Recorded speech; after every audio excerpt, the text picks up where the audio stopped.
మీరు అనుగ్రహించినటువంటి ఈ నూతన దయా కిరీటాన్ని బట్టి ప్రభా ఇంతవరకు మీ దాసుని మీ దయగల దక్షిణ హస్తంలో భద్రపరిచి బలపరిచి ప్రభా తండ్రి ఇంతవరకు మీరు అండగా కొండగా కోటగా ఉండి ప్రభా మీ దాసుని కుటుంబంలో మీ దాసునికి పరిచర్యలో మీ యొక్క పని పరిచర్యను ప్రభా కొనసాగించట్లో మీరు చూపిస్తూ వచ్చిన కృపను బట్టి మీకు వందనాలు స్తుతులు స్తోత్రాలు చెల్లిస్తున్నాం ప్రభా తండ్రి ఎంతైనా నమ్మదగిన దేవుడవు గొప్ప దేవుడవు అందును బట్టి మీకు వేలాది వందనాలు స్తుతులు స్తోత్రాలు చెల్లిస్తున్నాం.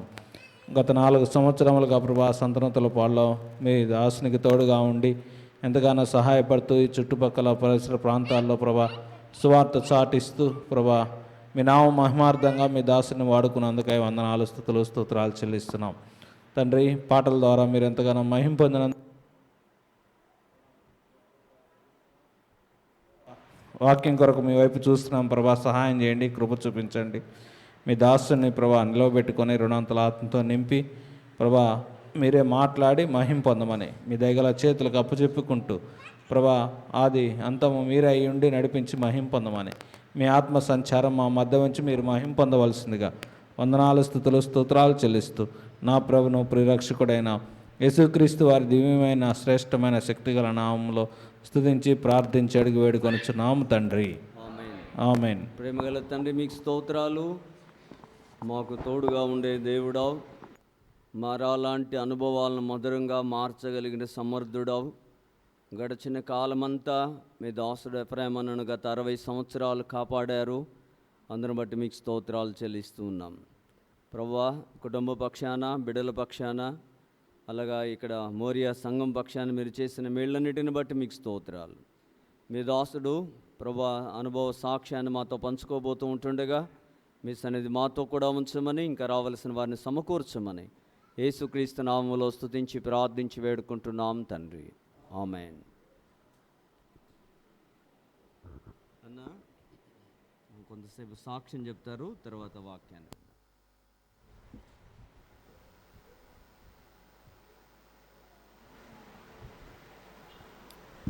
ప్రభువైన యేసుక్రీస్తు నామంలో చేరి వచ్చిన మీ అందరికీ నా హృదయపూర్వక వందనములు. Praise Lord. Praise Lord. నా పేరు ఎఫ్రాయిం.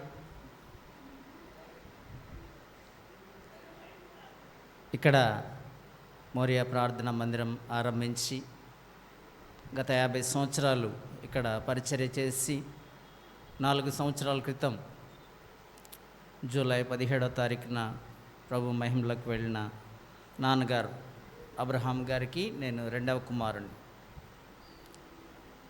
మేము 7 సంతానం. నాన్నగారికి ఒక కుమార్తె. మొదట ఒక బాబు పుట్టి చనిపోయాడని చెప్తారు. తర్వాత దేవసాయం అన్న తర్వాత నేను, నా తర్వాత జాన్ తర్వాత సమయలు తర్వాత డేవిడ్ తర్వాత పాల్ ప్రసాద్ తర్వాత ఐజీ, తర్వాత చివరిది హెప్సిబా, మా చెల్లి బెంగళూరులో ఉంటుంది. మేము చిన్నతనంలో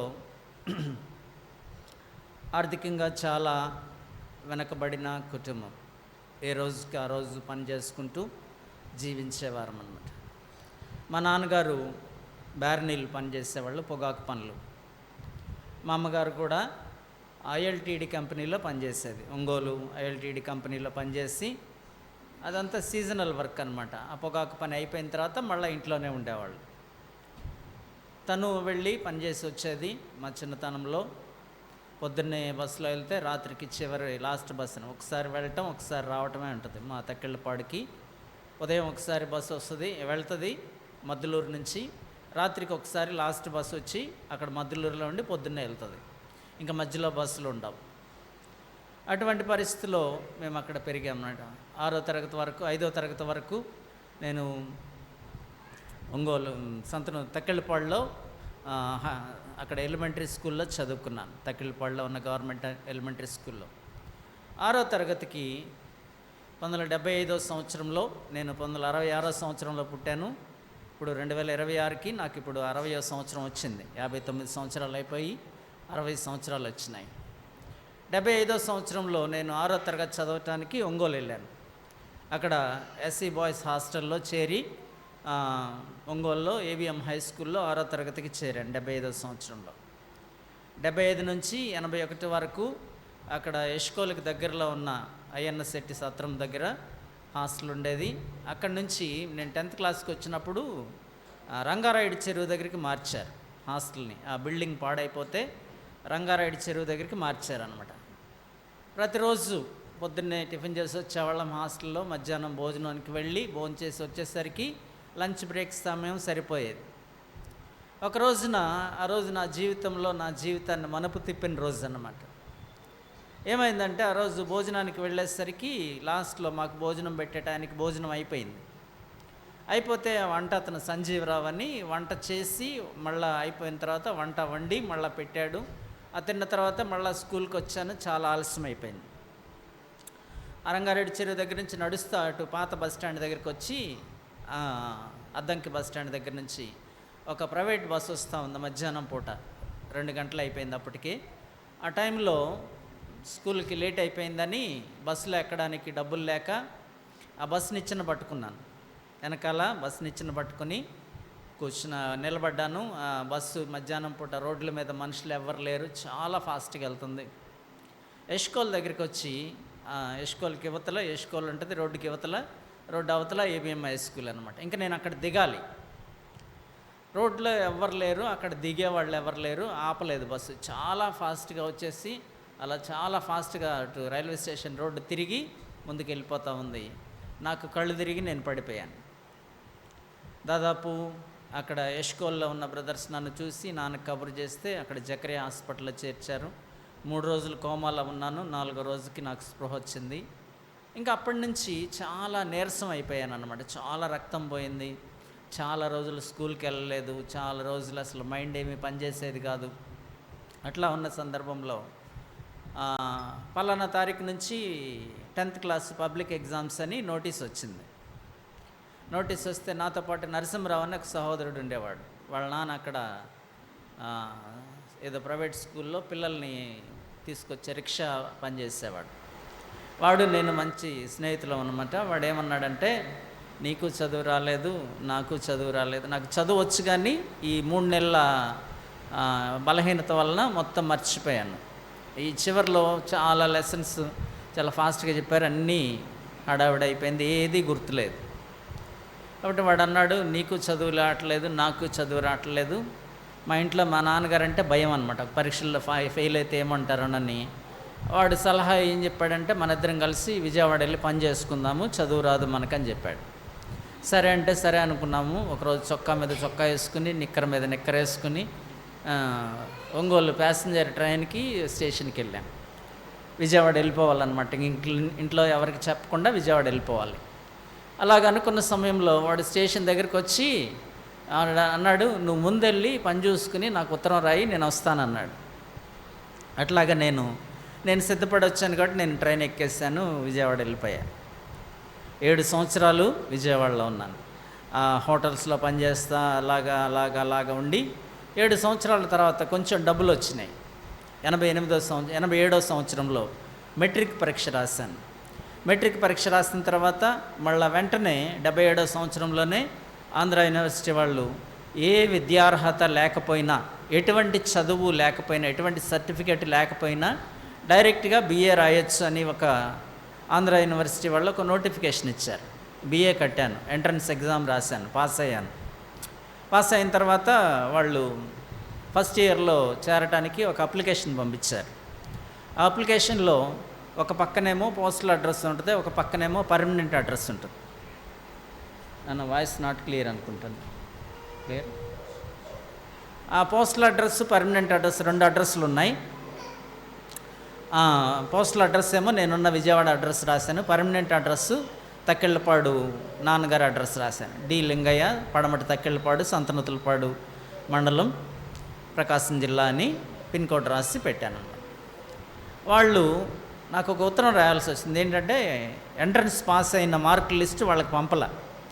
ఇలాగా నువ్వు ఫస్ట్ ఇయర్కి అప్లికేషన్ పంపించావు, డీడీ పంపించావు, కానీ ఫస్ట్ ఇయర్ ఎంట్రన్స్ పాస్ అయిన మార్క్ లిస్ట్ పంపించాలి. ఆ మార్క్ లిస్ట్ పంపించకపోతే నిన్ను మొదటి సంవత్సరంలో ఎన్రోల్ చేయడానికి కుదరదని ఉత్తరం రాశారు.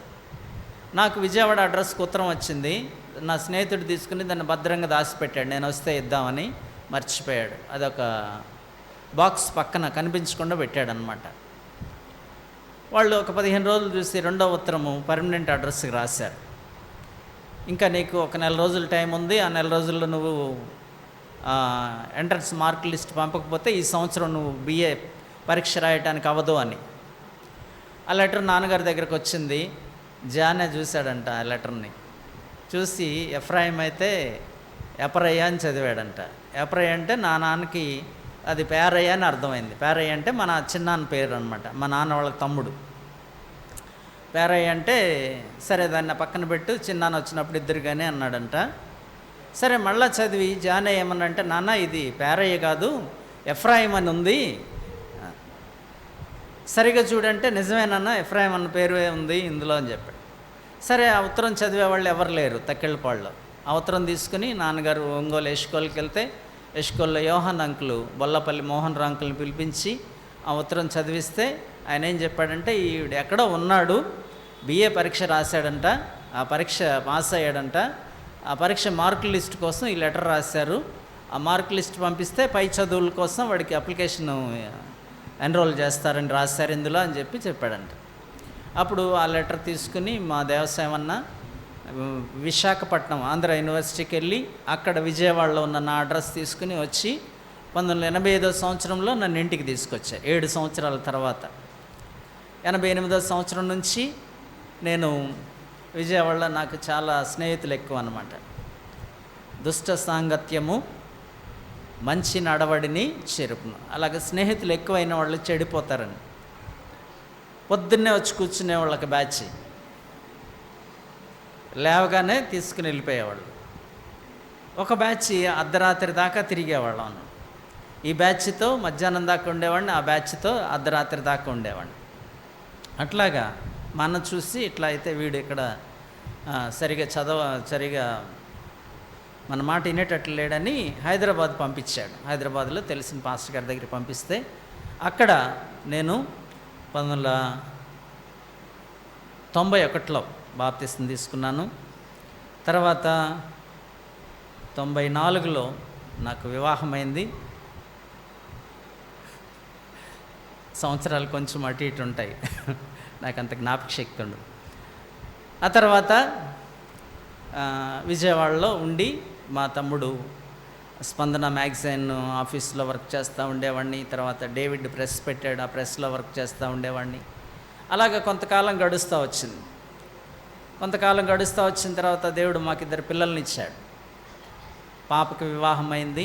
ఇక్కడికి వచ్చిన తర్వాతే నాన్నగారు ఉన్నప్పుడే బ్లెస్సీకి ఇక్కడే నాన్నగారి సమక్షంలోనే ఎంగేజ్మెంట్ చేసి, ఆ తర్వాత చెన్నైలో జేసీ రావు అంకులు మా కుమార్తె బ్లెస్సీ యొక్క వివాహాన్ని ప్రవీణ్ శాంసన్తో జరిపించారు. ఆ తర్వాత వారి యొక్క రిసెప్షన్ విజయవాడలో జోసఫ్ అన్న కర్మేల్ ప్రార్థన మందిరంలో జరిపించారు కుమారుడు.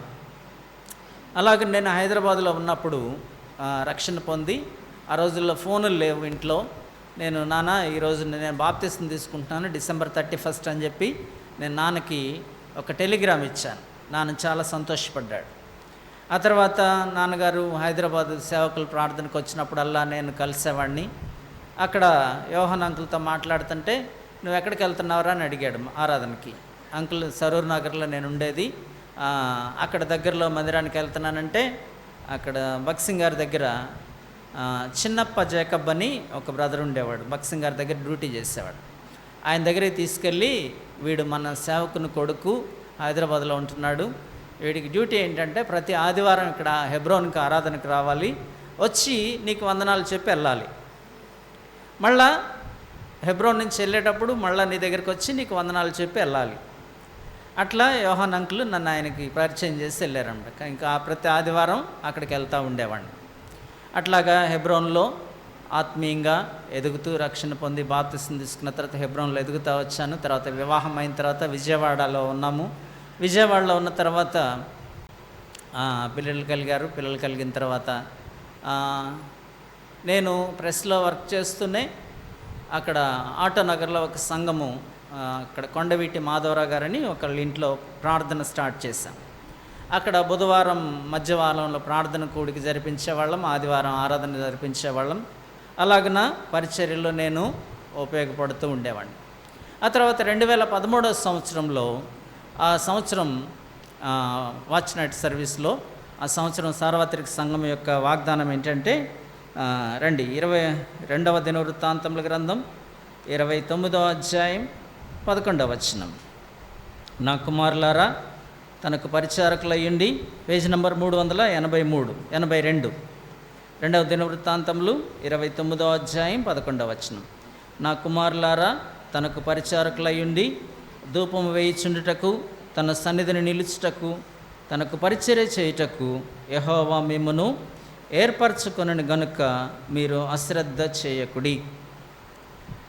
ఈ వాగ్దానం ద్వారా దేవుడు నన్ను సంపూర్ణ సేవకు పిలిచాడు. విజయవాడ కర్మేల్ మందిరంలో ఉన్న దైవ సేవకులు జోసెఫ్ అన్న నన్ను ప్రతి ఆదివారం కర్మేల్ అండర్లో ఉండే సంఘాలకి ప్రతి ఆదివారం పరిచర్యకి పంపిస్తూ ఉండేవాడు. అట్లాగా 2013 సంవత్సరంలో సార్వత్రిక సంఘానికి ఇచ్చిన వాగ్దానం ద్వారా నాతో మాట్లాడాడని నేను సంపూర్ణ సేవకు తీర్మానం చేసుకున్నప్పుడు గుంటుపల్లి అనే ఒక సంఘానికి జోసెఫ్ అన్న అక్కడ కృష్ణా జిల్లాలో ఉన్న సంఘాల్లో ఒక పెద్ద సంఘం అన్నమాట. ఆ సంఘాన్ని గురించి చెప్పాలంటే చాలా సంగతులు ఉన్నాయి. 36 సంవత్సరాలు అక్కడ ఉన్న ఒక 6-7 పెద్దల సంఘాన్ని నడిపించారు. 36 సంవత్సరాల తర్వాత నేను మొట్టమొదటి సేవకుడిని అనమాట. అక్కడ 40 సంవత్సరాలు వారు బెంజమిన్ గారి దగ్గర వాక్యం విన్న పండితులు, వాళ్ళల్లో కొంతమంది చనిపోయారు. నేను వెళ్ళే సమయానికి ఒక 3-4 ఉన్నారు. వాళ్ళు వాక్యంలో బాగా ఎటువంటి వాళ్ళంటే ఏదైనా సరే ఎంతో గత 50 సంవత్సరాల నుంచి వాక్యం విన్నవాళ్ళు. నేనేమో అప్పుడే కొత్తగా సేవకి వెళ్ళాను. అలాగే అక్కడ నేను పరిచర్య చేసిన తర్వాత 5 సంవత్సరాల తర్వాత తిరిగి గుణదల బెయిర్షెబా ప్రార్థనా మందిరానికి వచ్చాను. అక్కడ 5 సంవత్సరాలు పరిచర్య చేసిన తర్వాత నాన్నగారు చనిపోయినప్పుడు ఇక్కడికి రావటానికి ప్రభు అనుమతించాడు. నాన్నగారు ఉన్నప్పుడు మేము కూర్చుని మాట్లాడుతూ ఉన్నప్పుడు నాన్న అక్కడ నేను పరిచర్య చేసే విజయవాడలో ఉన్న సంఘాలకు వచ్చి వాక్యం చెప్తూ ఉండేవాడు. ఆయన విజయవాడ దేవస్థానం దగ్గర ఉండటానికి వచ్చినప్పుడు నాన్న ఏమన్నాడంటే, సంతనూతలపాడులో పరిస్థితులు ఏమీ అంత అనుకూలంగా లేవు, మీరు విజయవాడలో పరిచర్య చేస్తా అక్కడికి వచ్చి ఇబ్బంది పడతారని నేను మిమ్మల్ని పిలవట్లేదు, నీ ఇష్టమై నువ్వు తండ్రి యొక్క పరిచర్య కొనసాగించడానికి మీరు ఇష్టపడి వస్తే నేను చాలా సంతోషపడతాను అని చెప్పాడనమాట. సరే నాన్న, ఏముంది, ఎక్కడైనా పరిచర్య కదా, నేను తప్పకుండా వస్తాను. ప్రభుతో మాట్లాడి ప్రభు యొక్క వాగ్దానం తీసుకుని తండ్రి తర్వాత అహరోను యొక్క కుమారులు అహరోను యొక్క పరిచర్యను నెరవేరుస్తూ వచ్చారని లేవీకాండం నా యొక్క దినపాఠంలో ప్రభు నాతో మాట్లాడుతూ వచ్చాడు. అహరోను యొక్క కుమారులు అనే మాట ద్వారా ప్రతి సందర్భంలో అహరోను కుమారులు అనే మాట వస్తూ ఉండేది. దేవసేవన్నతో కూడా ఆ విషయం చెప్పాను. ఇలాగన ప్రభు నాతో మాట్లాడాడు, సంతనూతలపాడు వెళ్ళడానికి నాకు ప్రభు సమాధానం ఇచ్చాడని చెప్పాను. ఆ తర్వాత అందరం ప్రార్థన చేసుకుని నాన్న చనిపోయిన తర్వాత ఇక్కడికి రావడానికి ప్రభు కృప చూపుతూ వచ్చాడు. గత సంవత్సరం హైదరాబాద్ బోడుప్పల్లో పరిచర్య చేసే ఎఫ్రాయిం అన్న, మనందరికీ తెలుసు, యాకోబ్ అన్న అక్కడ కావనెంట్ చర్చి తను నడుపుతూ ఉంటాడు. వాళ్ళ అన్నయ్య ఎఫ్రాయిం అన్న, తన పేరు కూడా ఎఫ్రాయిమే, హైదరాబాద్ బోడుప్పల్లో మన హెబ్రోన్ సహవాసం తరపునే పరిచర్య చేస్తూ ఉంటాడు. నేను అన్న వాకింగ్ చేసేటప్పుడు ఎఫ్రాయిం అన్న అడిగాడు, అన్న నువ్వు ఇక్కడే సెటిల్ అవుతావా లేకపోతే విజయవాడ, నీకు బాగా 40 సంవత్సరాలు విజయవాడలో ఉన్నానన్నావు కదా, విజయవాడ వెళ్తావంటే నేను అప్పుడు ఆలోచించానన్నమాట. ఆలోచించి ప్రభువా నేను ఇక్కడ ఉండాలా విజయవాడ వెళ్ళాలా, ఎందుకు ఆలోచన ఎప్పుడు రాలేదు అన్న ప్రశ్న అడగగానే ఆ ఆలోచన వచ్చింది. ఈ సంవత్సరం నా వాగ్దానం ఏంటంటే అపోస్తుల కార్యములు 18వ అధ్యాయం 10వ వచనం. అపోస్తుల కార్యములు 18వ అధ్యాయం 10వ వచనం. నేను నీకు తోడై ఉన్నాను, నీకు హాని చేయుటకు ఎవడునూ నీ మీదికి రాడు. నేను నీకు తోడై ఉన్నాను, నీకు హాని చేయుటకు నీ మీదికి ఎవడునూ రాడు. ఈ పట్టణంలో నాకు బహుజనం ఉన్నది. ఇది నా వాగ్దానం అన్నమాట. కాబట్టి ప్రభు నన్ను ఇక్కడ ఉండి పరిచర్య చేయాలని కోరుకుంటున్నాడు అని నాకు అర్థమైంది. ఈ 60 సంవత్సరాల జీవిత యాత్రలో రక్షణ పొందిన తర్వాత, వివాహమైన తర్వాత అనేక రకాలైన ఆర్థిక ఇబ్బందులు, అనారోగ్యాలు, ప్రమాదములు, కష్టములు, గండములు, ఇవన్నీ చాలా అసలు నాకు పుష్పకి వచ్చిన కష్టాలు నేను అనుకుంటాను ఎవరికి రావేమో అనుకుంటాను. ఒక్కొక్కసారి కూర్చుని ఆలోచిస్తుంటే నా జీవిత చరిత్ర ఒక సినిమా తీయవచ్చేమో అని అనిపిస్తుంది. అన్ని కష్టాలు అన్నమాట, అన్ని శోధనలు, అన్ని సమస్యలు. ఈ సమస్యలన్నిటి మధ్యలో జీవము కలిగిన దేవుడు నాకు తోడై ఉండి నా చెయ్యి పట్టుకుని 59 సంవత్సరాలు నన్ను కాపాడుతూ వచ్చాడు. ఇది నాన్న నూతన సంవత్సరమైన దయా కిరీటాన్ని నాకు అనుగ్రహిస్తూ వచ్చాడు. అందును బట్టి దేవుడు ఈ జీవిత యాత్రలో అనేకమైన పరిశోధనలు, కష్టములు, గండములు, అపాయములు, నాకు పుష్పకి 4 మేజర్ ఆపరేషన్స్ అయినాయి. నాకు 4 స్టంట్లు వేశారు. ఇంక ఇవన్నీ చెప్పాలంటే చాలా టైం పడుతుంది. కాబట్టి ఇప్పటికే 9 అయిపోయింది. కాబట్టి ఈ సమస్యలు, కష్టాలు, ఈ శోధనలన్నిటి మధ్యలో ప్రభు నాకు తోడుగా ఉండి నడిపిస్తూ వచ్చాడు. మా కుటుంబంలో అందరూ మా కుటుంబం కోసం ప్రార్థన చేస్తూ ఉన్నారు. ఇక్కడ ఉన్న పరిచర్య కోసం ప్రార్థన చేస్తూ ఉన్నారు. అలాగున ఈ ప్రకాశం జిల్లాలో నేను వచ్చిన ఇప్పుడు 4 సంవత్సరాలు అయింది. ఇది 4వ సంవత్సరం. ఈ 4 సంవత్సరాల నుంచి ప్రకాశం జిల్లాలో ఉన్న దైవ సేవకులందరూ ఎంతో ప్రార్థనాపూర్వకంగా నాతో కలిసి నా కోసం ప్రార్థన చేస్తూ అన్ని విషయాల్లో తోడుగా నడిపిస్తూ వచ్చారు. అలాగున నాకంటే ముందు జాన్ పరిచర్యలో ఉన్నాడనమాట. కాబట్టి నేను మొట్టమొదట ఏ ప్రసంగం చేయాలన్నా జాన్ని అడిగేవాడిని. అది ఎలా చెప్పాలో జాన్ ఫోన్లో చెప్పేవాడు. ఇప్పటికి కూడా నేను ఏదైనా ఒక వర్తమానం రాసుకుంటే ఇంతకుముందు నాకంటే ముందున్న దైవ సేవకులు భక్సింగ్ గారు ఈ వాక్యాన్ని ఎక్కడైనా చెప్పారా, ఎలా చెప్పారు అని నేను మొత్తం చూసి హెబ్రోన్ సందేశం బుక్లో కానీ, భక్సింగ్ గారి పుస్తకాల్లో కానీ, నా దగ్గర ఉన్న పుస్తకాల్లో కానీ చదివి దాన్ని మొత్తం రీసెర్చ్ చేసి దాని మీద ప్రసంగం సిద్ధపడి దేవుని యొక్క వాక్యం చెప్తూ ఉంటాను. అలాగన జాన్ నాకు ప్రసంగాలు చెప్పడంలో అనేక విషయాల్లో సహాయపడుతూ వచ్చాడు నా సేవ ఆరంభంలో. ఇప్పటికీ దాదాపు 2013 అంటే 2026 13 సంవత్సరాల పూర్తికాల పరిచర్య. అంతకుముందు ఒక 4-5 సంవత్సరాలు ఒక సంఘంలో ఉద్యోగం చేసుకుంటూ పరిచర్య చేస్తూ వచ్చాను. నా పరిచర్య జీవితము, కుటుంబ జీవితము అన్నిట్లో దేవుడు ఎంతో సహాయపడుతూ వచ్చారు. కాబట్టి దేవుడు చేసిన మేలులో ఉపకారాలను తలపోసుకుని ఈ యొక్క నూతన సంవత్సరంలో ప్రభు నన్ను ప్రవేశపెట్టినందుకై ఈ కృతజ్ఞత కూడికను ఏర్పాటు చేసుకోవడానికి ప్రభు మా పట్ల కృప చూపుతూ వచ్చాడు. నేను అనుకున్నాను ప్రకటన గ్రంథం బైబిల్ స్టడీ చేస్తున్నాము, అది అయిన తర్వాత ఒక పుస్తకం తయారు చేసి ఆ పుస్తకం అయిన తర్వాత ఒకసారి మీటింగ్ పెట్టుకుందాము ఇప్పుడు ఎందుకు అనుకున్నాం. అయితే తిమోతి, బ్లెస్సీ, నాని వీళ్ళెవరు ఒప్పుకోలేదు. ఖచ్చితంగా మనము మీటింగ్ పెట్టుకోవాలని బిడ్డలు చాలా బలవంతంగా నిన్ననే అందరికీ చెప్పుకున్నా. నిన్న ప్రార్థనా కూడికలోనే రాత్రి నేను ఆన్లైన్ ప్రేయర్కి చల్లపాలెంలో ఉండి అక్కడ సహోదరులకు, అక్కడ అలాగే చిన్నకొండ అన్న తక్కెళ్ళపాడులో బ్రదర్స్కి చెప్పారు. మన సంఘము, మనకున్న విశ్వాసులు మనందరం కలుసుకుని కొద్దిమందిగా ఇలాగ దేవుని యొక్క సన్నిధిలో కూడుకుని దేవుని సన్నిధిలో సంతోషించే భాగ్యం ఇచ్చినందుకై దేవునికి ఎంతో వందనాలు చెల్లిస్తున్నాను. ప్రార్థన చేసుకుంటాం.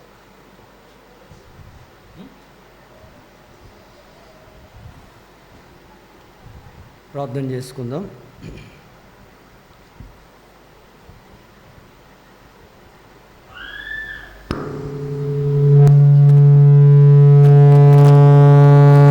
నామాన్ని బట్టి మీకు స్తోత్రాలు, వందనాలు చెల్లిస్తూ ఉన్నాం. మీరెంతైనా నమ్మదగిన దేవుడవు నాయన. ప్రభువా, మీ యొక్క సంకల్పములు ఎంతో గొప్పవి, మీ ఆలోచనలు అతి గంభీరములు, మీ ఉద్దేశాలు ఎంతో గొప్పవి నాయన. అందుని బట్టి మీకు స్తోత్రాలు చెల్లిస్తూ ఉన్నాం. మీ దాసుడు ఎఫ్రాయిమును బట్టి మీకు స్తోత్రాలు.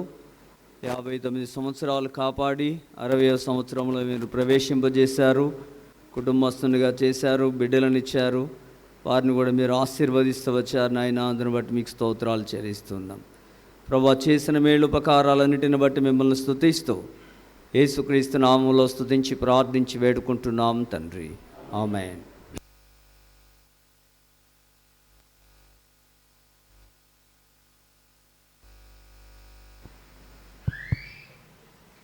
సమయంలో దేవుని వాక్యంలో నుండి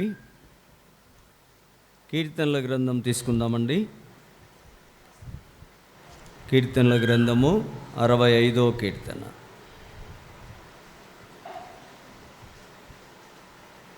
మనమందరం కలిసి 11వ వచనం చదువుదాం. 65వ కీర్తన 11వ చరణం. సంవత్సరమును నీ దయా కిరీటం ధరింపజేసి ఉన్నావు, నీ జాడలు సారము వెదజల్లుచున్నవి. మళ్ళా చదువుదామండి. సంవత్సరమును నీ దయా కిరీటం ధరింపజేసి ఉన్నావు, నీ జాడలు సారము వెదజల్లుచున్నవి. యెషయా గ్రంథం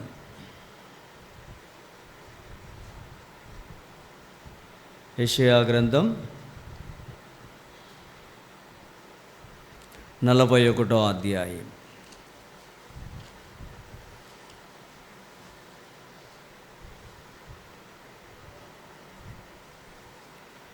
యెషయా గ్రంథం 41వ అధ్యాయం 8, 9, 10 వచనాలు కలిసి చదువుకుందాం. 8, 9, 10 వచనాలు. నా సేవకుడు అయిన ఇశ్రాయేలు, నేనేర్పరచుకున్న యాకోబు, నా స్నేహితుడైన అబ్రహాము సంతానమా, భూదిగంతముల నుండి నేను పట్టుకొని దాని కొనల నుండి పిలుచుకున్నవాడా, నీవు నా దాసుడవనియు నేను నిన్ను ఉపేక్షింపక ఏర్పరచుకుంటున్నానియు నేను నీతో చెప్పి ఉన్నాను. నీకు తోడై ఉన్నాను, భయపడకము, నేను నీ దేవుడనై ఉన్నాను. దిగులు పడకము, నేను నిన్ను బలపరుతును. నీకు సహాయం చేయవాడను నేనే, నీతి అను నా దక్షిణ హస్తముతో నిన్ను ఆదుకొందును. మరొక వచనం చదువుదామండి. యోహాను సువార్త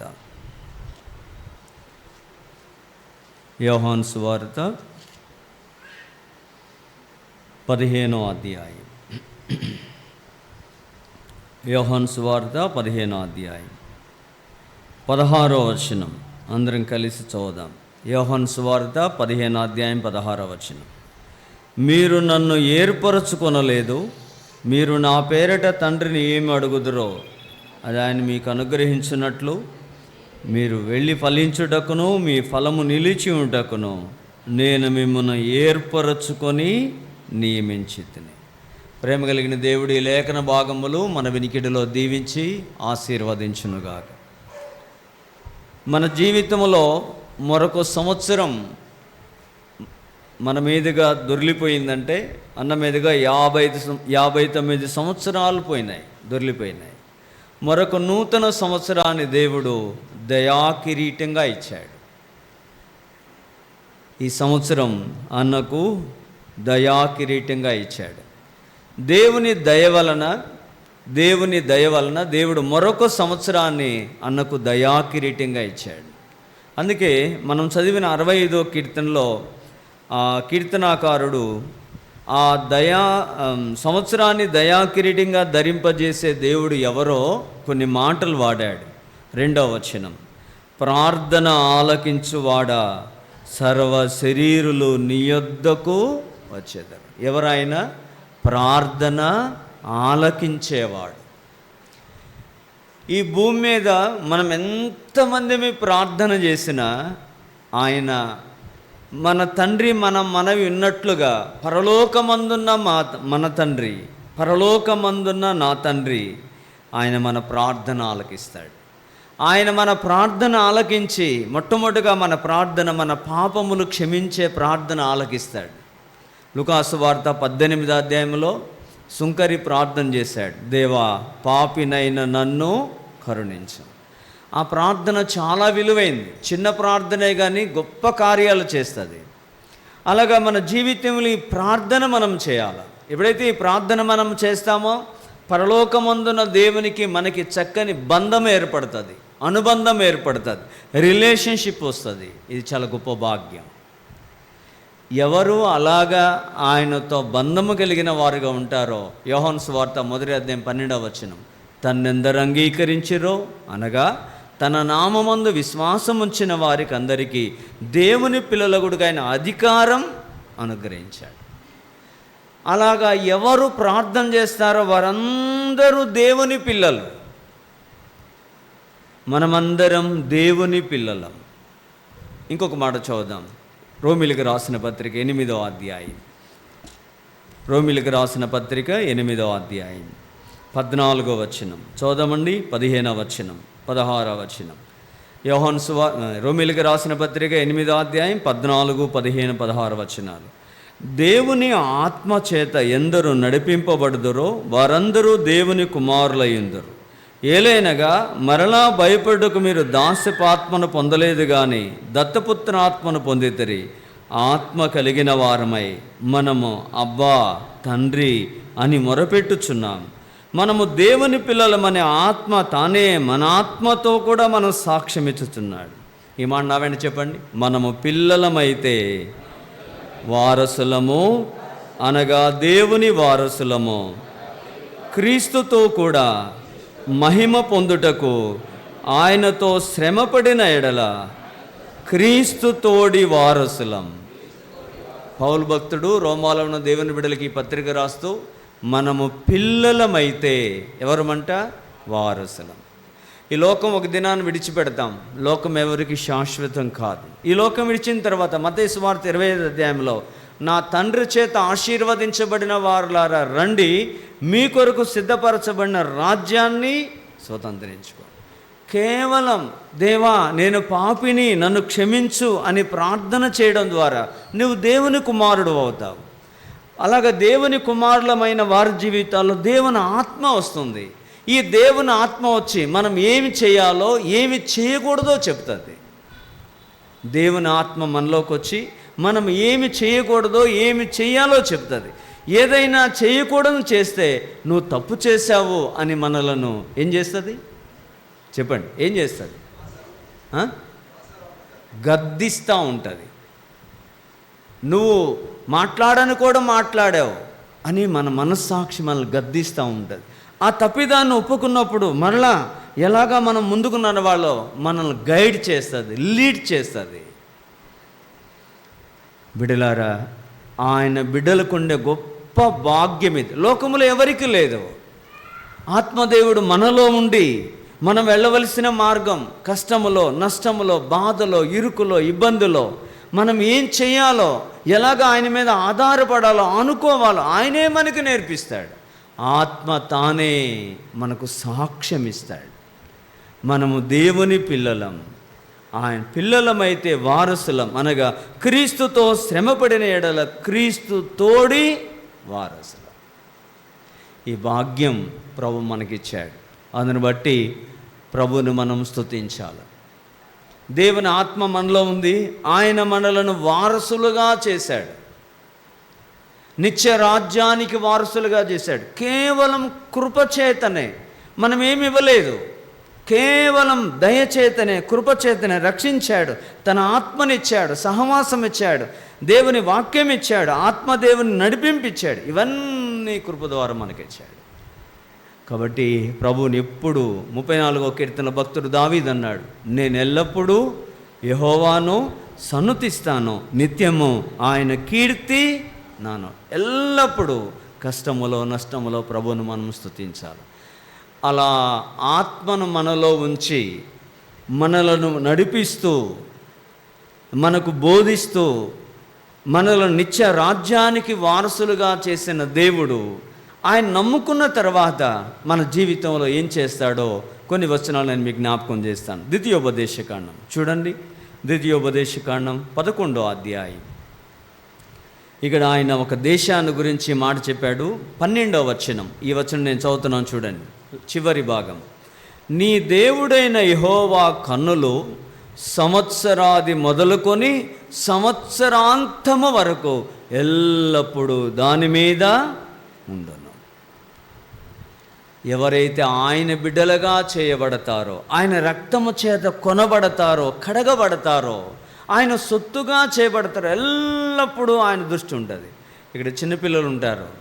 చిన్నపిల్లలు తల్లిదండ్రులు వాళ్ళు ఇక్కడ ఉన్న దృష్టి వాళ్ళ మీద ఉంటుంది. ఇటు వెళ్తున్నాడు వాడు, ఏం చేస్తున్నాడు వాడు అనే దృష్టి ఉంటుంది. అలాగా పరలోకమందున్న తండ్రి, మనలను రక్షించిన తండ్రి, మన హృదయంలో ఆత్మను పంపిన తండ్రి ఎల్లవేళలా సంవత్సరాది మొదలుకొని చెప్పండి సంవత్సరాంతము వరకు ఎల్లప్పుడూ ఆయన దృష్టి మన మీద ఉంటుంది. అందుని బట్టి ప్రభువును స్తుతించాలి. 32వ కీర్తన 8వ వచనం, నీ మీద దృష్టి ఉంచి నీకు ఆలోచన చెప్తాను, నీవు నడవలసిన మార్గం నేను నీకు బోధిస్తాను. ఎల్లప్పుడూ మన మీద దృష్టి ఉంచే దేవుడు మన దేవుడు. అందుకే అన్నాడు, తల్లి మరిచిన, తండ్రి మరిచిన, అందరూ మర్చిపోయినా ఆయన ఏమన్నాడు, నేను నిన్ను మరువను, నేను నిన్ను విడువను, నేను నిన్ను ఎడబాయను అన్నాడు. అందరూ మర్చిపోవచ్చేమో కానీ ప్రాణమిచ్చిన దేవుడు, ఆత్మను మనలో ఉంచిన దేవుడు, ఎల్లప్పుడూ తన దృష్టి ఉంచిన దేవుడు మనల్ని మరచిపోడు. ఆయన మన విషయమై ఆయనకుండే శ్రద్ధ, మన విషయమై ఆయనకుండే శ్రద్ధ, ఆయనకుండే బాధ్యత ఎంతో గొప్పది. అందుకే పేతురు భక్తుడు ఏమన్నాడు, పేతురు రాసిన మొదటి పత్రిక 5వ అధ్యాయం 5వ వచనములో, ఆయన మిమ్మును గూర్చి చింతించుచున్నాడు గనక మీ చింత యావత్తు ఆయన మీద వేయండి. మన విషయమై చింతించే దేవుడు, మన విషయమే లక్ష్యము చేసే దేవుడు, మనల్ని పట్టించుకునే దేవుడు, ఎల్లప్పుడూ దృష్టి మన మీద పెట్టేవాడు, మనలను పట్టించుకునేవాడు, మన మీద దృష్టి నిలిపేవాడు, మన చింత అంతా ఆయన మీద ఏమైనా కోరుకునేవాడు. అందుకే మనం అనుదినం, ప్రతి దినం, ప్రతి సంవత్సరం మన చింతంతా ఆయన మీద వేసి హెబ్రీ 12:1 ప్రకారం విశ్వాసమును కర్తయు దాన్ని కొనసాగించే యేసు వైపు చూస్తూ మన యాత్రా జీవితంలో మనం ముందుకు సాగిపోవాలి. రక్షించబడిన ఏ దేవుని బిడ్డను కూడా దేవుడు ఎప్పుడు వదిలివేయడు. అందుకే అన్నాడు, నేను మిమ్మల్ని అనాథలనుగా విడవను. ఏ కష్టమైనా రాని, ఏ పరిస్థితి అయినా నీకు కలగని. అందుకేమన్నాడు పౌలు భక్తుడు, మీకు శోధన వచ్చిందా, మీరు శోధనలో కూడా వెళుతున్నారా, అయితే శోధనతో కూడా మీకేం ఏర్పాటు చేశాడు ఆయన, రండి చూద్దాం. కొరింథీయులకు రాసిన మొదటి పత్రిక 10వ అధ్యాయం. ఈ వచనం అందరం కలిసి చదువుకుందామండి. కొరింథీయులకు రాసిన మొదటి పత్రిక 10వ అధ్యాయం. 10వ అధ్యాయం అండి, 13వ వచనం అందరం కలిసి. కొరింథీయులకు రాసిన మొదటి పత్రిక 10వ అధ్యాయం 13వ వచనం. సాధారణముగా మనుషులకు కలుగు శోధన తప్ప మరి ఏది మీకు సంభవింపలేదు. దేవుడు నమ్మదగినవాడు, మీరు సహింపగలిగినంతకంటే ఎక్కువగా ఆయన మిమ్మల్ని శోధింపబడనీయడు. అంతేకాదు, సహింపగలుగుడు ఆయన శోధనతో కూడా తప్పించుకున్న మార్గం. ఈ వచనం చదివినప్పుడు నేను ఆశ్చర్యపోతాను. మీరెంత బాధ తట్టుకోగలరో అంతే పెడతాడంట, నాకైనా నీకైనా ఎవ్వరికైనా. మనం అనుకుంటాం ఈ బాధ నాకే వచ్చింది అని, కానీ ఇక్కడ రాయబడిన మాట ఏంటో తెలుసా, మీరు సహింపగలిగినంతకంటే ఎక్కువగా ఆయన మిమ్మల్ని శోధింపనీయడు. నువ్వు ఎంత తట్టుకోగలవో, ఎంత తాళుకోగలవో అంతే శోధనలో కూడా నిన్ను నడిపిస్తాడు. అలా నడిపిస్తూ నీకోసం శోధనతో కూడా ఏ మార్గం, తప్పించుకునే ఒక మార్గాన్ని ఏర్పాటు చేస్తాడు. నీకోసం ఆయన సంకల్పం ఉంటుంది, ఆయన ప్రణాళిక ఉంటుంది, ఆయన ఏర్పాటు ఉంటుంది. ఈ సత్యాన్ని మనం ఎరిగి ప్రతి కష్టములో, ప్రతి కన్నీటిలో, ప్రతి బాధలో మనం ఏం చేయాలి, రండి 40వ కీర్తన కాడు ఏం చెప్పాడో చూద్దాం. కీర్తనల గ్రంథం అండి, ఈ వచనం కూడా అందరం కలిసి చదువుకుందాం. 40వ కీర్తన అండి 17వ వచనం. 40వ కీర్తన 17వ వచనం అందరం కలిసి అండి. 40వ కీర్తన 17వ వచనం. నేను శ్రమల పాలై దీనుడనైతిని, ప్రభువు నన్ను తలంచుకొనుచున్నాడు. దేవునికి స్తోత్రం చెప్పండి. ప్రభువు నన్ను తలంచుకొనుచున్నాడు. బిడ్డలారా, రక్షణ పొందిన ప్రతి దేవుని బిడ్డ విషయమై దేవునికి ఉండే భారం ఇది. ఆయన కష్టముల గుండా వెళుతున్నారా, కలవరముల గుండా వెళుతున్నారా, వ్యాధుల గుండా వెళుతున్నారా, ఒంటరితనముల గుండా వెళుతున్నారా, ఆయన నిన్ను ఏం చేస్తున్నాడు, తలంచుకుంటున్నాడు. నా బిడ్డ ఈ కష్టములో గుండా వెళుతుంది, నా బిడ్డ ఈ శ్రమలో గుండా వెళుతుంది, నా బిడ్డ ఇలాంటి నిస్సహాయ స్థితిలో గుండా వెళుతుందని ప్రభువు మనలను ఏం చేసేవాడు, తలంచుకునేవాడు. 106వ కీర్తన 45వ వచనం చదవండి ఎవరైనా ఒకరు. కీర్తనల గ్రంథం అండి, 106వ కీర్తన 45వ చరణం. 44, 45, 44 కూడా అమ్మ.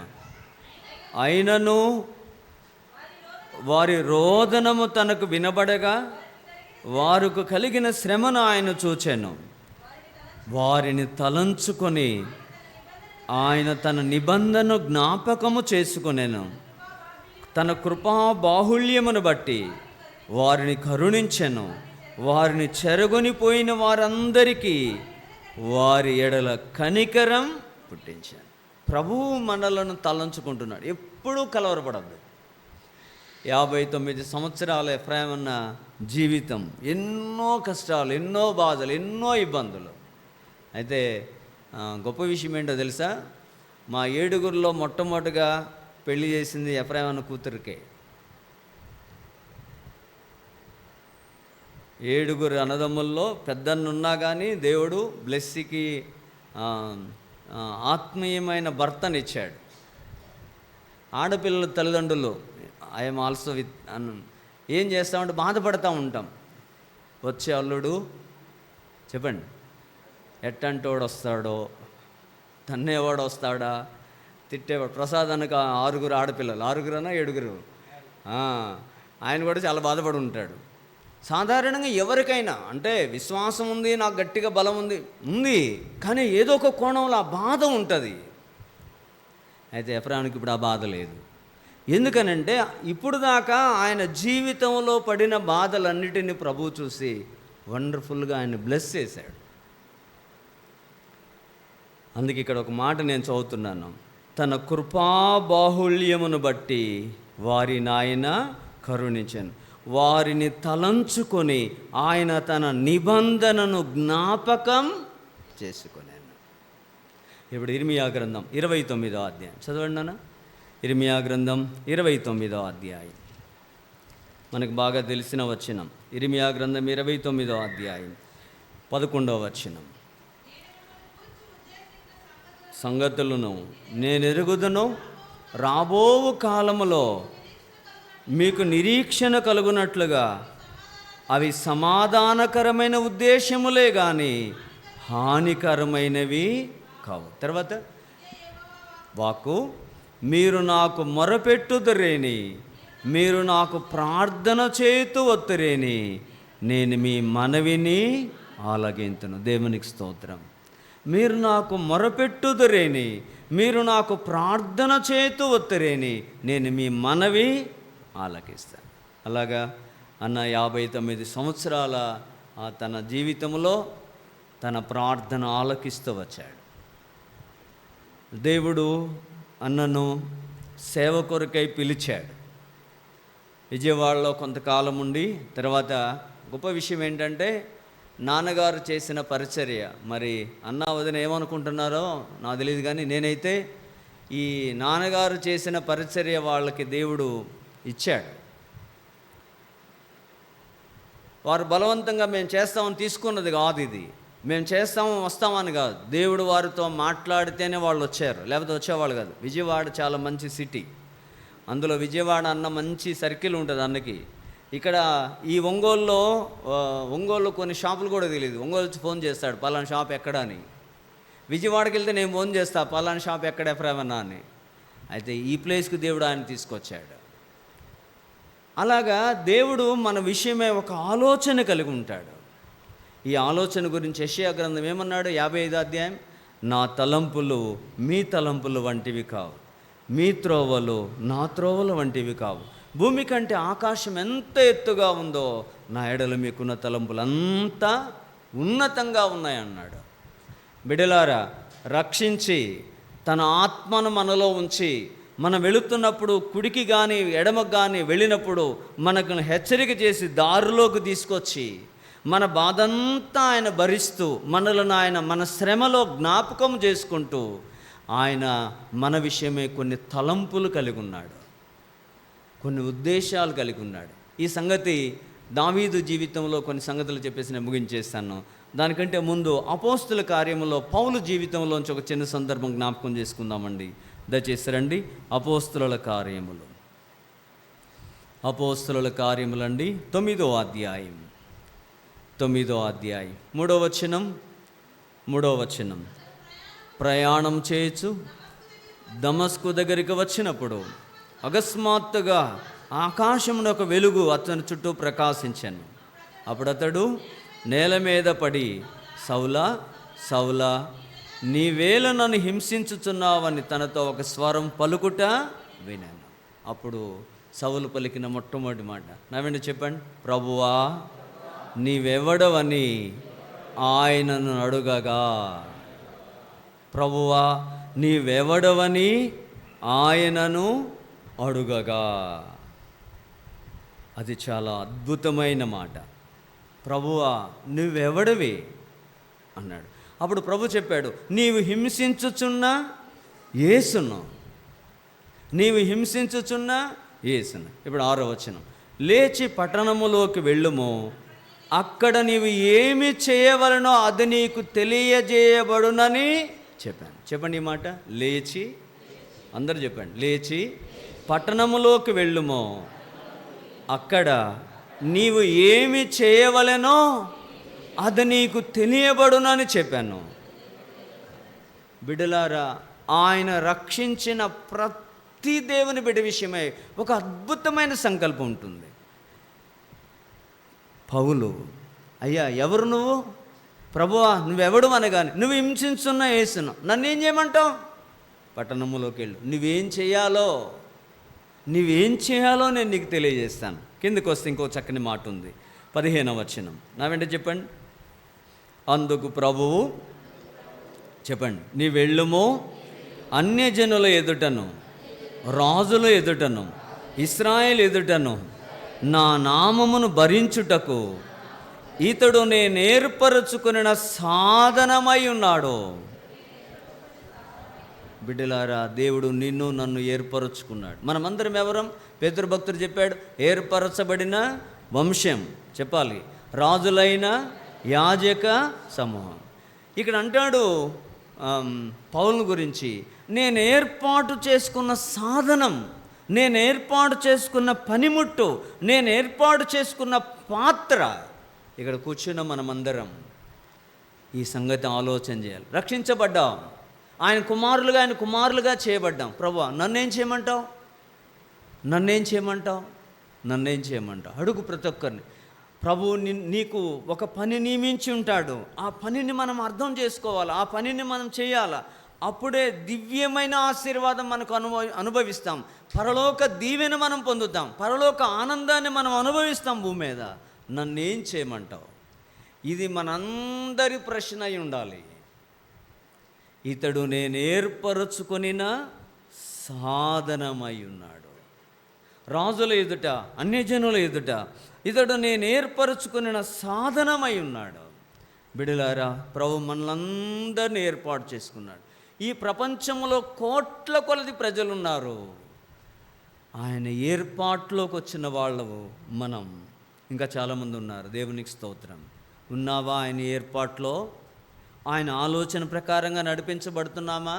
ఆయన ఉద్దేశ ప్రకారంగా నడిపించబడుతున్నామా? ఆయన ఇష్టానుసారంగా నడిపించబడుతున్నామా? లేదా మన ఇష్టం వచ్చినట్టుగా నడుస్తున్నామా? ఎప్పుడైతే ఆయన ఉద్దేశం ప్రకారంగా, ఆయన ఇష్ట ప్రకారంగా మనం నడిపిస్తుంటే ఆయన మనల్ని చూసి సంతోషిస్తాడు. నేను ప్రేమించాను, నేను నా కుమారుని రక్తంతో ఈ బిడ్డను కడిగాను, నా సొత్తుగా చేసుకున్నాను, నా ఆత్మనిచ్చాను, కుడికి కానీ ఎడమకు కానీ తొలగినప్పుడు ఇది మంచిది కాదయ్యా, మంచిత్రో నడమని బోధించాను. ఇలాంటి బిడ్డ నేను ఎందుకు ఏర్పరచుకున్నానో నా ఏర్పాటు ప్రకారంగా చేస్తున్నాడు అని ప్రభు సంతోషిస్తాడు. అందుకే మనం ఇందాక చదువుకున్నాం యోహాను సువార్త 15వ అధ్యాయంలో, మీరు నన్ను ఏర్పరచుకొనలేదు, నేను మిమ్మల్ని ఏర్పరచుకొని నియమించేదని. బిడ్డలారా, దేవుడు ఆయన నమ్ముకున్న బిడ్డలకు, ఆయన ఏర్పాట్లో ఉన్న బిడ్డలకు పని ఇస్తాడు. కొంతమంది ప్రభు పని కోసం కాసుకొని ఉంటారు. ఏం చెప్తాడు నాకు ప్రభు, ఏం చేయమంటాడు ప్రభు? దైవజనులు భక్సింగ్ గారికి మధ్యరాత్రి వేళ నువ్వు వెళ్ళి ఆ సెంటర్లో నిలబడని చెప్పాడంట. హెబ్రోన్లో ఉన్నప్పుడు, ఆయన వయసులో ఉన్నప్పుడు. బయటికి వెళ్దామంటే అందరూ అనుకున్నారండి, ఈ వయసులో ఈయనకి నిద్ర పట్టదా ఏంది అనుకున్నారంట. అక్కడికి వెళ్ళి నిలబడగానే ఆత్మహత్య చేసుకోవడానికి వెళ్తున్న వ్యక్తిని దర్శించి ఆ వ్యక్తితో మాట్లాడి ఆ వ్యక్తికి సువార్త వినిపించి రక్షణలోకి నడిపించాడు.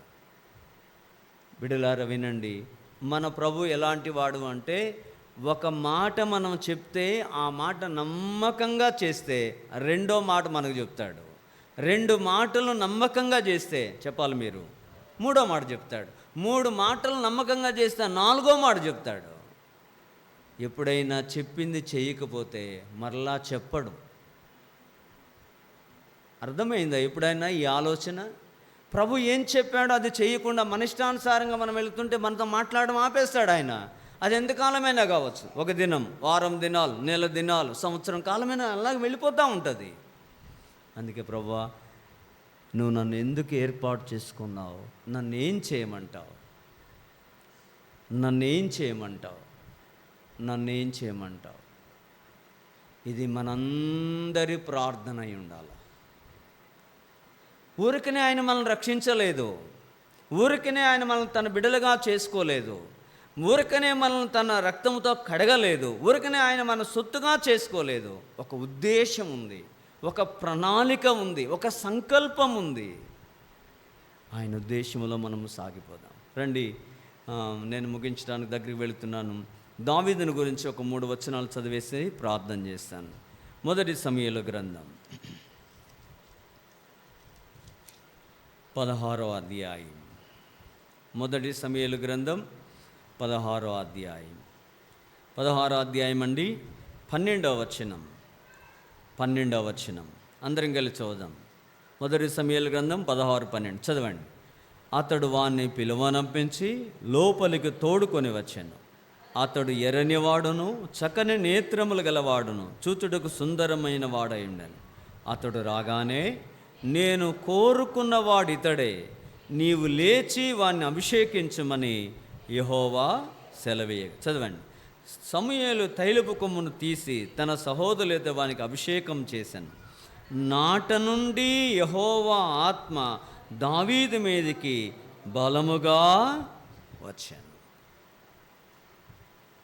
సౌలు రాజ్యం ఏలుతున్న దినాలవి. సౌలు 40 సంవత్సరాలు పరిపాలన చేశాడు, కానీ మొదటి కొద్ది సంవత్సరాలు దేవునికి ఇష్టడుగా ఉన్నాడు, తర్వాత దేవునికి ఇష్టడుగా లేడు. 16వ అధ్యాయంలో సమూయేలుతో అంటాడు, నేను ఇశ్రాయేలు రాజుగా ఉండకుండా విసర్జించిన సౌలు గురించి నువ్వెందుకు ఏడుస్తావు? పో, యెషయి ఇంటికి వెళ్ళు, రాజును అభిషేకించు. నేను రాజును అభిషేకించడానికి వెళ్ళానంటే చంపేస్తాడయ్యా సౌలు అన్నాడు. సరే, బలర్పించడానికి వెళ్తున్నానని చెప్పి వెళ్ళమన్నాడు. వెళ్ళాడు. మొట్టమొదటిగా పెద్దవాడు ఏలీయాబు వచ్చాడు, వద్దన్నాడు. రెండోవాడు అభినాదాబు వచ్చాడు, వద్దన్నాడు. తర్వాత షమ్మా వచ్చాడు, వద్దు వద్దు వద్దు అన్నాడు. ప్రభా, నన్నేమో ఇక్కడికి రాజుగా అభిషేకించడానికి రమ్మన్నావు, వద్దంటున్నావు. అప్పుడు అడిగాడు, అయ్యా యెషయి, నీ పిల్లలందరూ ఇక్కడే ఉన్నారా అంటే, ఉన్నాడు. ఇంకొకడు, వాడు అరణ్యములో ఉన్నాడు, గొర్రెలు కాస్తున్నాడు, రమ్మని చెప్పు అని వారందరూ కూర్చున్నారు. దావీదు వస్తుంటే పలికిన మాట, ఇతడు నేను కోరుకున్నవాడు. నేను కోరుకున్నవాడు ఇతడే. దావీదు జీవితంలో దేవుడు దావీదును కోరుకొని దావీదు జీవితంలో ఏం చేశాడో కొన్ని వచనాలు నేను మీకు జ్ఞాపకం చేస్తాను. రండి, 1 సమూయేలు గ్రంథం 16వ అధ్యాయం.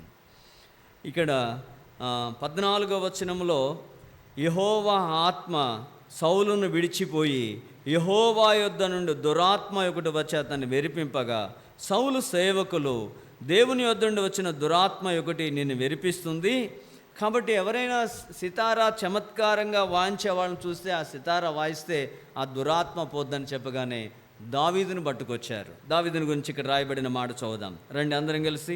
17-18 వచనాలు.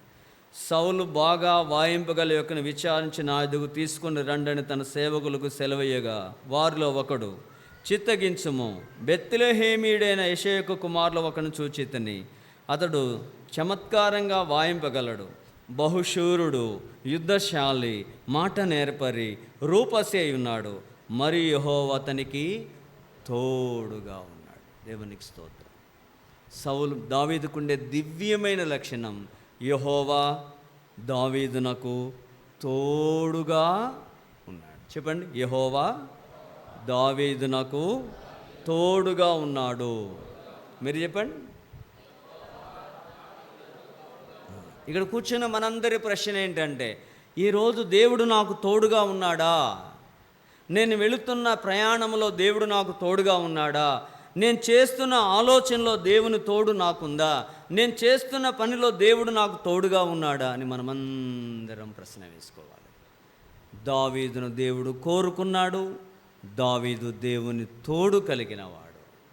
దావీదు రాజుకు పట్టిన దురాత్మను విడిపించగలిగిన సామర్థ్యం కలిగినవాడు. చదువుదామండి 23వ వచనం అందరం కలిసి. దేవుని యొద్ద నుండి దురాత్మ వచ్చి సౌలును పట్టినప్పుడల్లా దావీదు సితారా చేత పట్టుకొని వాయింపగా దురాత్మ అతన్ని విడిచిపోయెను, అతడు సేదదీరి బాగాయెను. ఎక్కడ నేర్చుకున్నాడు? అరణ్యములో తన ఒంటరిగా ఉన్నప్పుడు.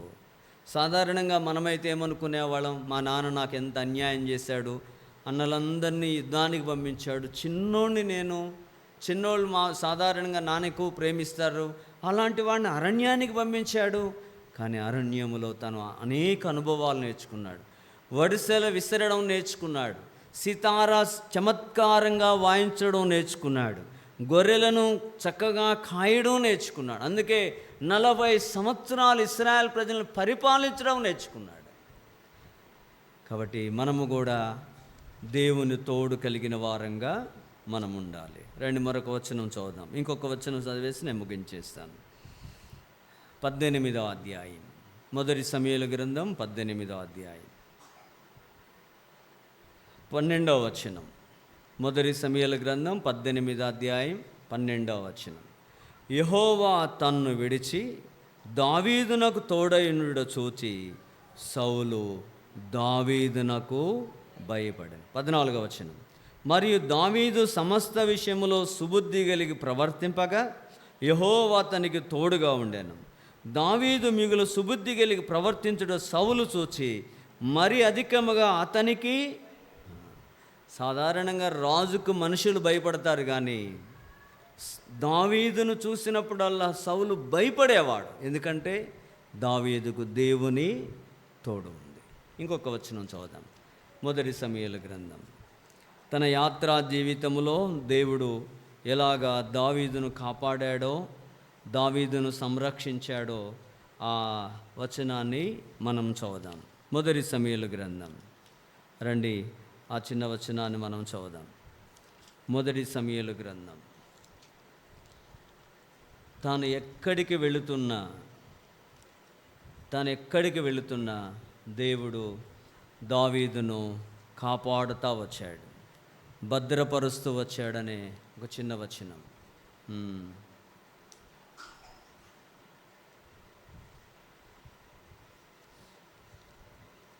2వ సమూయేలు గ్రంథంలో ఉన్న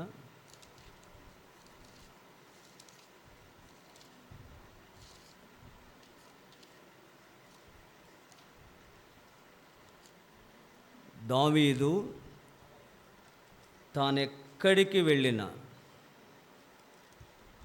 ఎలాంటి పరిస్థితిలో గుండా తాను వెళుతూ వచ్చినా దేవుడు దావీదును కాపాడుతూ వచ్చాడు, భద్రపరుస్తూ వచ్చాడు.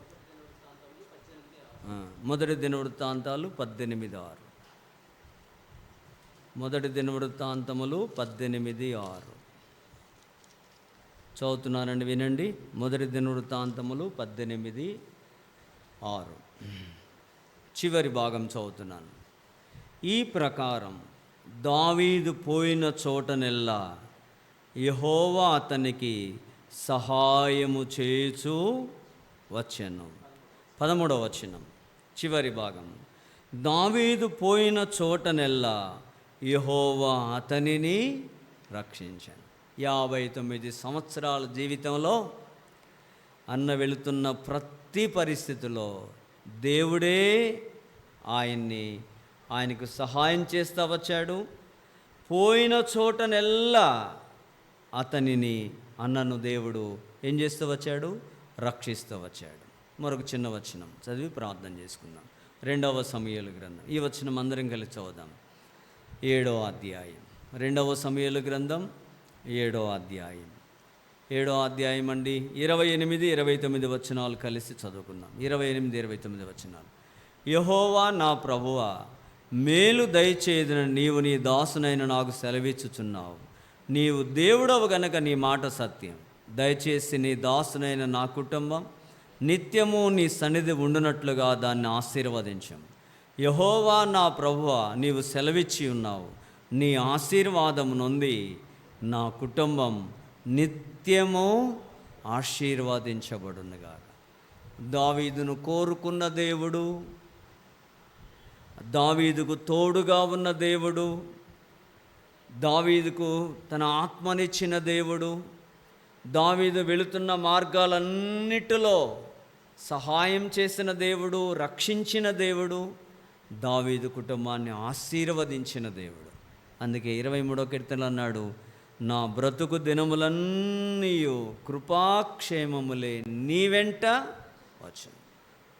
అలాగా మన జీవితంలో ప్రభువును కలిగి ప్రభు మార్గంలో నడుస్తూ ప్రభు సంకల్పములో ప్రభు చిత్తములో మనం ఉంటే రాబోయే దినాలు, ఇంకా ఈ 60వ సంవత్సరం దేవుడు మంచి ఆరోగ్యముతో ఉంచి తన భద్రత, తన క్షేమమిచ్చి ఒక అద్భుతంగా ప్రభు ఆయన అన్నను ఆశీర్వదించి దీవించి కాపాడి తన ఆత్మ అభిషేకం ఇచ్చి చక్కగా ఈ ప్రాంతాల్లో పరిచర్య కొరకై ఒక బలమైన సాధనముగా దేవుడు అన్నను వాడుకోవాలని ప్రభునామంలో ప్రేమతో మనం చేస్తా ఉన్నాం. అలాగా ఉండడానికి ఆ ప్రభు మనకు సహాయం చేయునుగా.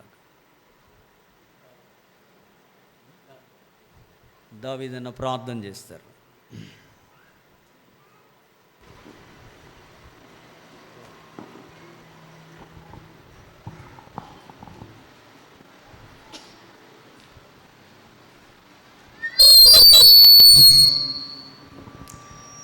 ప్రార్థన.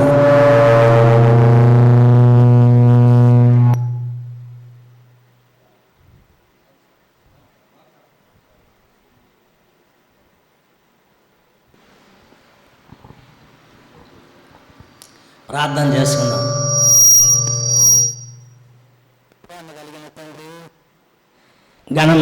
ఘనమైనటువంటి గొప్ప దేవ, శక్తిమంతుడా, సర్వాధికారి యేసయ్య, నీ పాదములకు ఎన్నో వందనాలు చెల్లిస్తావున్నావు. నువ్వు గొప్ప దేవుడవు, సర్వాధికారి అయిన తండ్రివి. అందుకు ప్రభువా, ఈ దినమున ప్రభువా, మీ దాసుడు మా ప్రియ సహోదరుడు దయల తండ్రి ఎఫ్రాయిం పక్షాన మీరు చేసిన గొప్ప కార్యాన్ని బట్టి ఎన్నో వందనాలు చెల్లిస్తా ఉన్నాం. దయల తండ్రి అన్నిట్లో మీ దాసుడు అధికంగా ప్రభువా, మరి ఈ దినమున ఈ స్థలంలో యేసయ్య వాళ్ళ నాన్న మాట ప్రకారంగా ఈ స్థలంలోకి వచ్చాడు. మంచిగా దయల తండ్రి కొనసాగిస్తా ఉన్నాడు. దయల తండ్రి మీ దాసుడికి ఇచ్చిన ఈ పరలోక వర్తమానం దయల తండ్రి మీరు ఇచ్చినందుకు వందనాలు చెల్లిస్తా ఉన్నాం.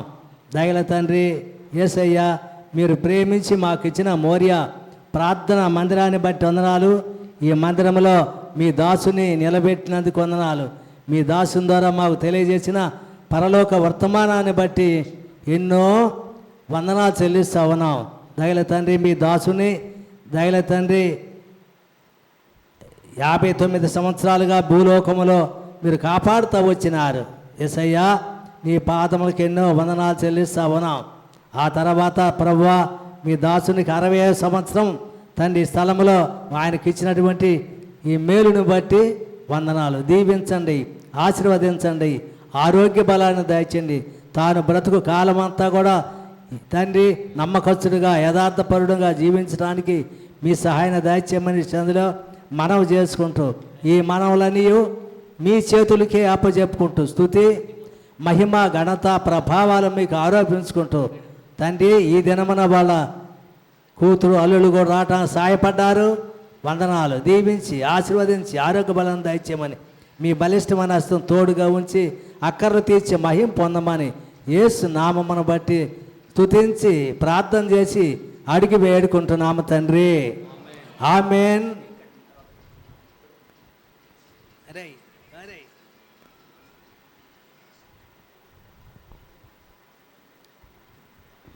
వదినమ్మ ఎక్కడున్నారు? వదినమ్మ కూడా రండి.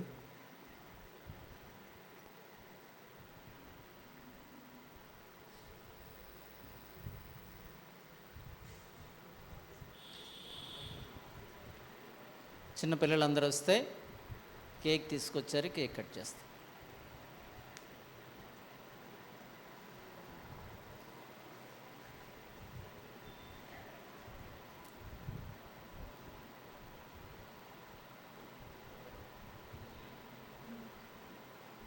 క్లాత్ ఏనా? క్లాత్ ఏ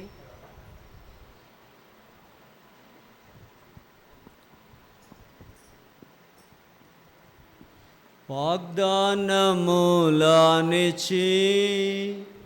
నెరవేర్చువాడవు నీవే.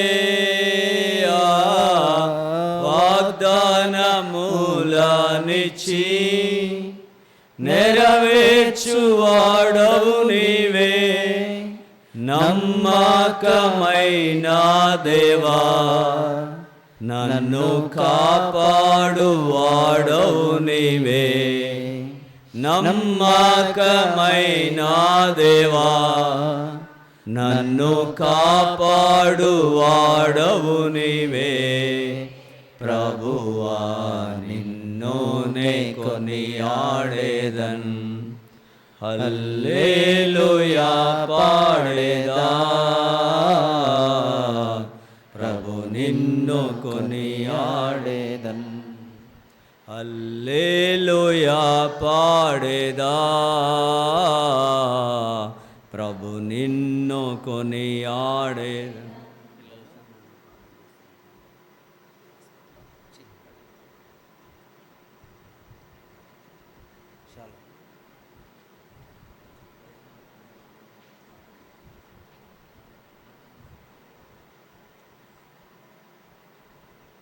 రండి ఇక్కడికి,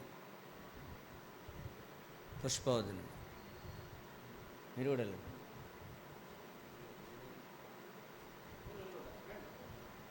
వాళ్ళు కాదు, మీరు వెళ్ళండి, తర్వాత వస్తారు వాళ్ళు.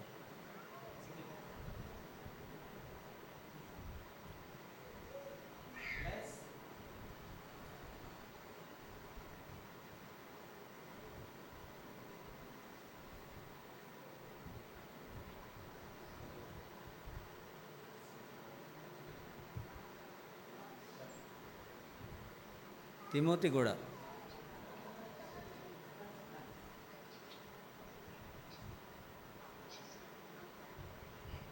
వీట్లేదు, ఇంకోసారి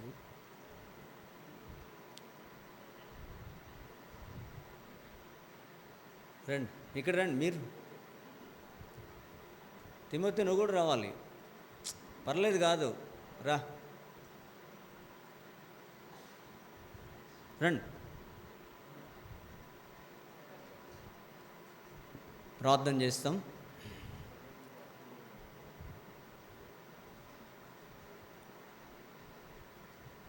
ప్రేమగల తండ్రి, మీకు స్తోత్రాలు చెల్లిస్తున్నాం. మీ దాసుడు ఎఫ్రాయిమును బట్టి మీకు స్తోత్రాలు.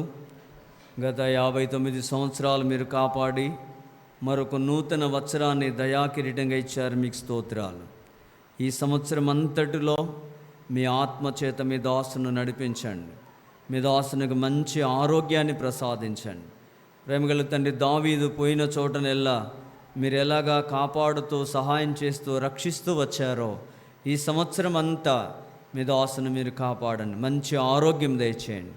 అలాగా మీ సేవలో బలమైన సాధనంగా ఉపయోగించి వాడుకోండి. ఏమైతే ఆలోచన చేశారో ఉద్దేశించారో ఆ ఉద్దేశాలు సంపూర్ణంగా నెరవేర్చండి. అలాగే వదినమును బట్టి బిడ్డలను బట్టి మీకు స్తోత్రాలు. బ్లెస్సీ శాంసన్ కుటుంబాన్ని బట్టి మీకు స్తోత్రాలు. తిమోతిని బట్టి మీకు స్తోత్రాలు. ఇక్కడ మోరియా సంఘాన్ని బట్టి మీకు స్తోత్రాలు చెల్లిస్తూ ఈ హ్యాపీ బర్త్డే కేక్ కట్ చేస్తుండగా కరుణించి అంగీకరించమని దీవించమని మరొక నూతన సంవత్సరం దయాకిరీటంగా మీరు దయచేసిన దాన్ని బట్టి మిమ్మల్ని స్తుతిస్తూ యేసయ్య నామములో స్తుతించి ప్రార్థించి వేడుకుంటున్నాం తండ్రి, ఆమేన్.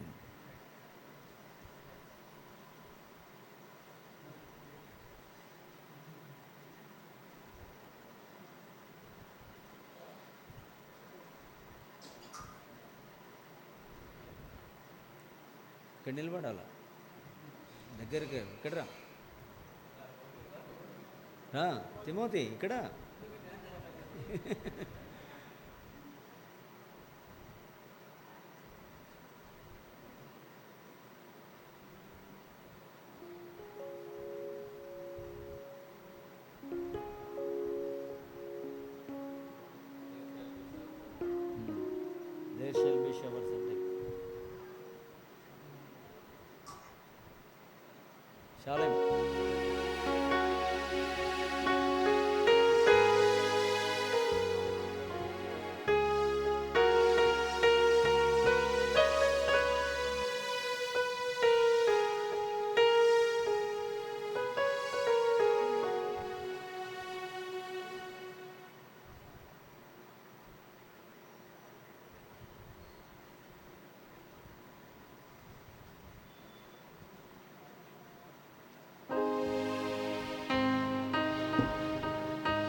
అందరికీ నా హృదయపూర్వక వందనాలు.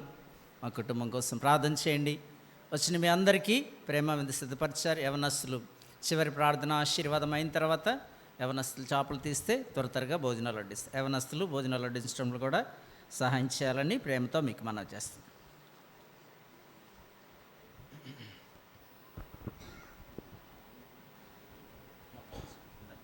మోకరించండి. చివరి ప్రార్థన.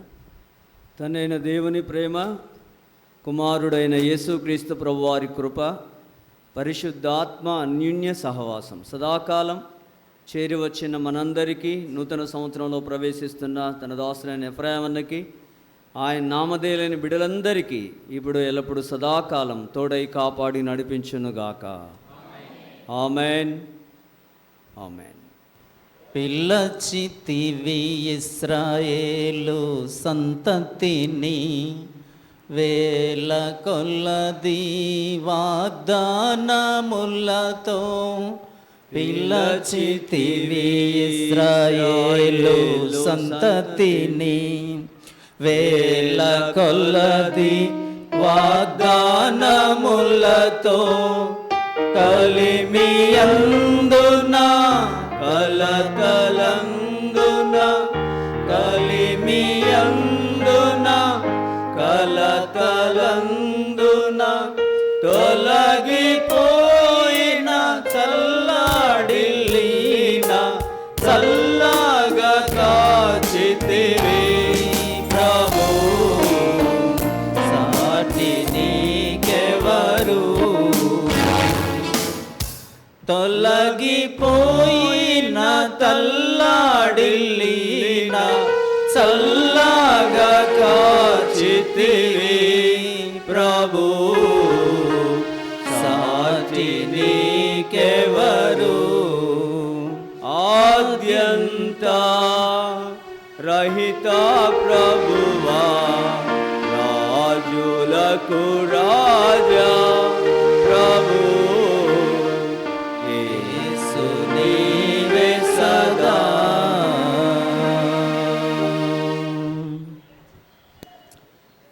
Praise the Lord. అందరికీ వందనాలు.